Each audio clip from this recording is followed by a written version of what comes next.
Academic reps are students who collect feedback on behalf of their cohort to make sure your university education and experience is the best it can be.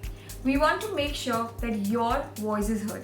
Students, I collect feedback, maybe some concerns or challenges that they might have around the course, how the course is going, how the content is being conveyed to the students, and then take it up to lecturers through the SCC meetings or the Student Staff Consultative Committee meetings. It's not much time in the year. It's 3 2-hour meetings, which is the SSCCs, and then simply part of being a rep is you attend your classes and then you just talk with the people there, and any feedback then you can just use to bring forward. These SSCC meetings are so vital and so incredibly important to make sure that students feel like they're getting the most out of their time here at university. I've supported them with helping write emails, helping them fill out documentation and forms. So it's a really broad thing that you do as an academic rep. You're not just helping people just by chatting to them. Sometimes it does involve a level of administration. So if you're comfortable with that, then it's a really good role to kind of take on.